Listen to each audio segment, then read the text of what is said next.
Hello everyone, my name is Algerian Abednego H, but please call me Abe. My tree number is 211304205 and in this occasion I would like to share my summary of 7 video that I watched. First video is summary of gender equality by Emma Watson. Nowadays, there are increasingly issues of equality between men and women, or more popularly known as gender equality. This issue, if examined more deeply, will narrow down into a problem of inequality of circumstance and position between men and women. Gender can be defined as a role formed by society and behavior that is ingrained through socialization process involve the female and male sex. Women and men have biological difference, but culture interprets this difference into a set of social demands about appropriate behavior and thus right, resource, and power.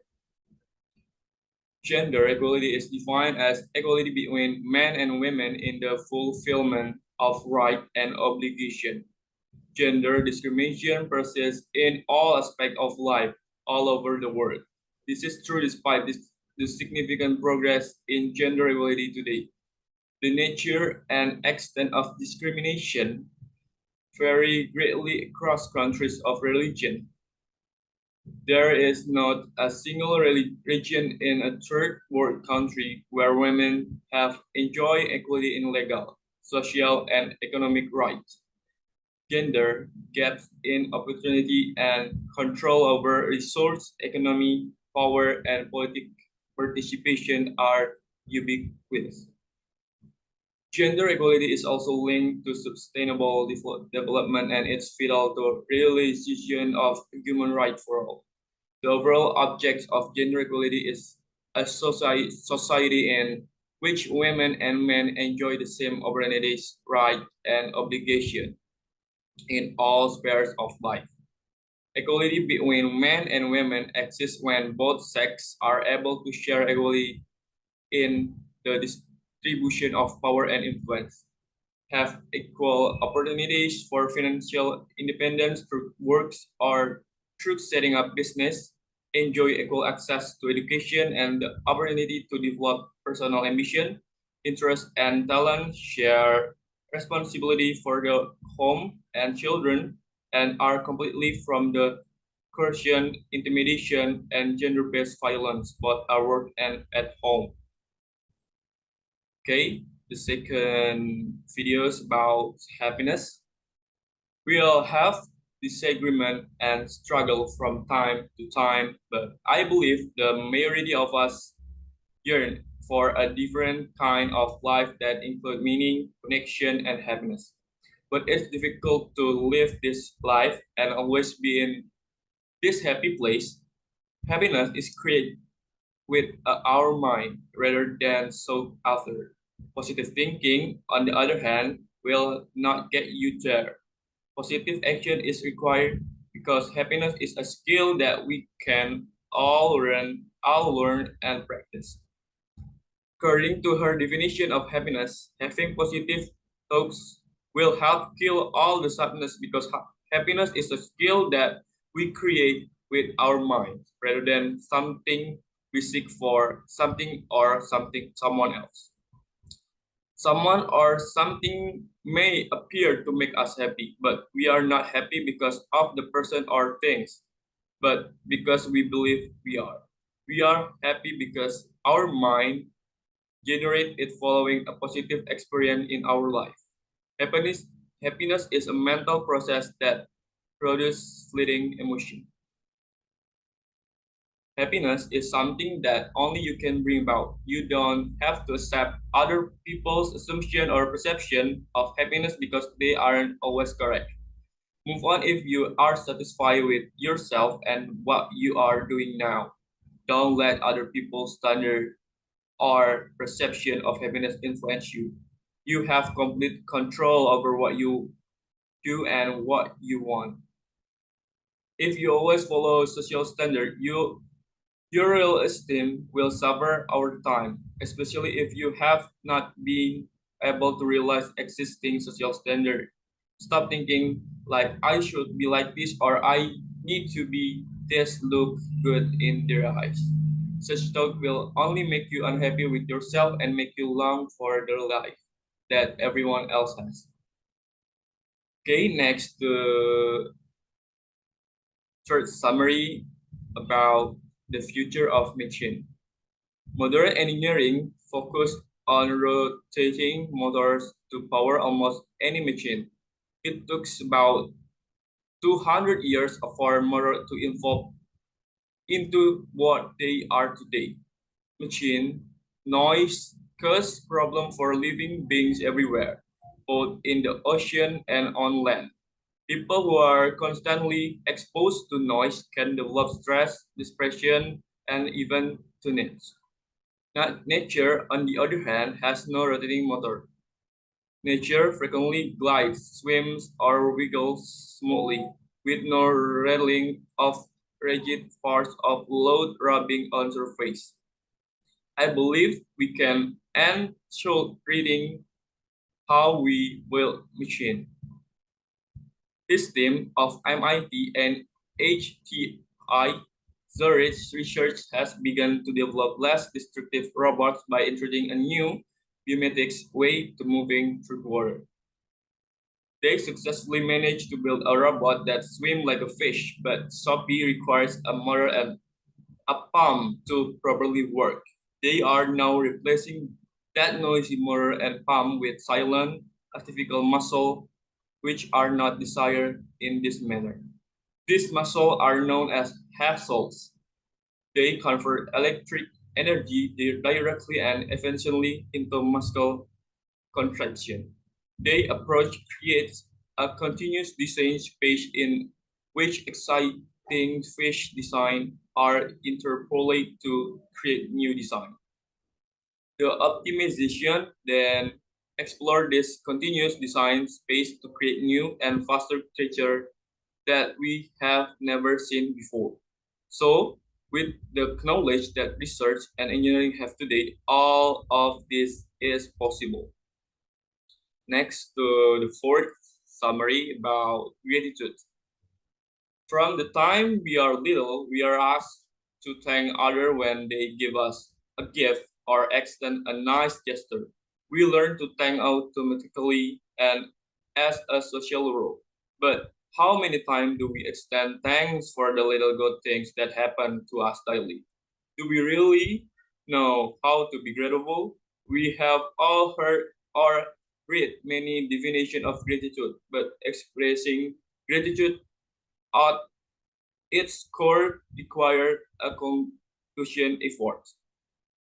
Gratitude is a conscious, positive emotion on can express when feeling thankful for something, whether tangible or intangible.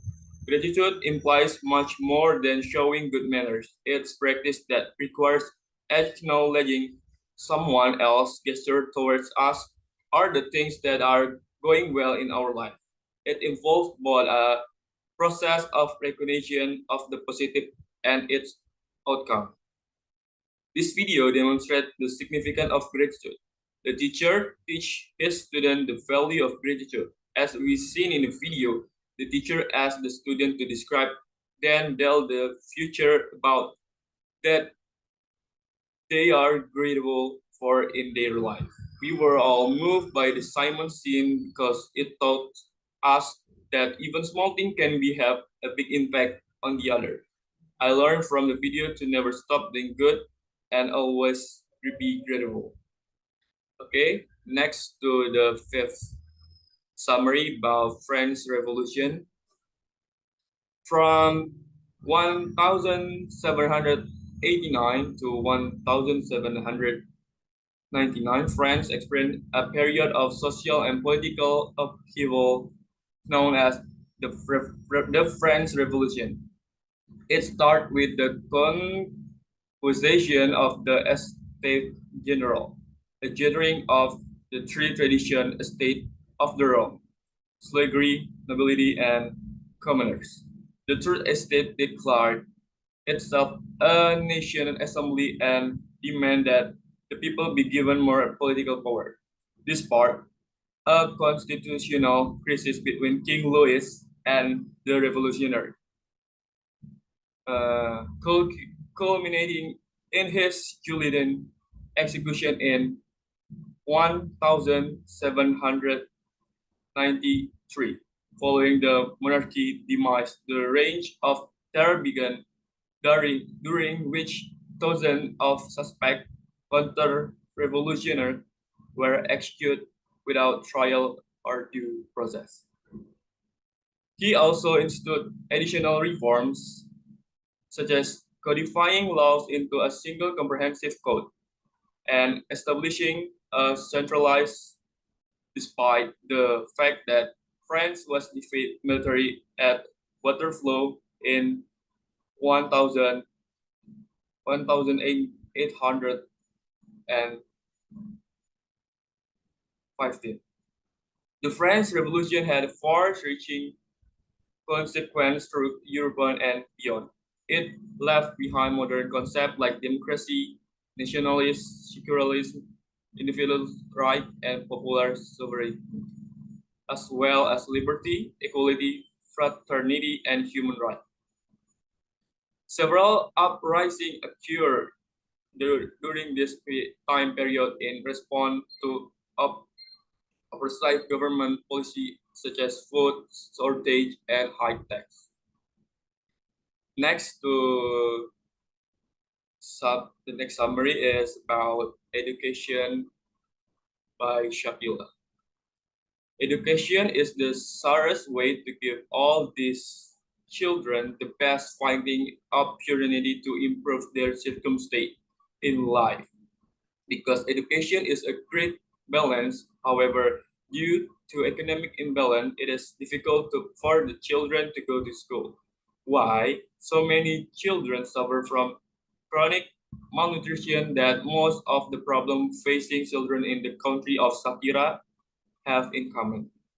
Lack of access to a quality education. Facts and figures show what a tremendous return on investment a quality education can provide. For example, if all students in low-income countries left primary school with a basic rating scale, 171 million people could be left out of poverty. Systemic change often starts from the bottom up rather than from the top down. The government must take responsibility and we should all apply as much pressure as possible. But the rest of civil society must also do their parts. So she set out to find a team of people who dream big and work hard and told like her to help her right the wrongs that she had witnessed through the entire childhood. And that's when their foundation, the Barefoot Foundation, was born. Next to the last summary about Oliver Twist. The plot followed Oliver Twist's journey. Oliver, an orphan by birth, spent a majority of his childhood in an orphanage with too many children and too little food. Oliver asked for a second favor one night after being served his porridge section. This was unacceptable, and Oliver was assigned to work as an apprentice to the undertaker. After being persecuted repeatedly, Oliver fled to London. Following that, he had several other boys left in the home of a man named Fagin. Oliver discovered that these boys' eyes trained as pickpockets. Oliver assumed he had finally gotten rid of Fagin and the pickpockets, but their knowledge of his crime caused them to seek him out. As a result, Fagin and his men, Sykes, carrying Oliver from Mr. Brownlow back to Fagin. His success, then Oliver is assigned to a robbery mission in the countryside around London with the rest of the group. On this mission, Oliver is shot in the arm and then takes in by the mail list, the family he is stamped to rob. Meanwhile, Fagin and a man named Monks intend to reclaim it. Ross Miley, a member of the Malian's family, unintentionally met the Mr. Brownlow to speak with Nancy about the plan devised by Monks and Fagin to reclaim Oliver. Unfortunately for Nancy, Sykes learned of her betrayal and beat her to death. Oliver and Mr. Brownlow were reunited by the mail list. Oliver is then informing that Monk is his half brother and that he is entitled to a fortune. He received his share of the money. Fagin was executed, and the Maylis, Oliver, and Mr. Brownlow family moved to the countryside to spend the rest of their days together. Okay, that's all from me. Thank you very much for the attention. Wassalamualaikum warahmatullahi wabarakatuh.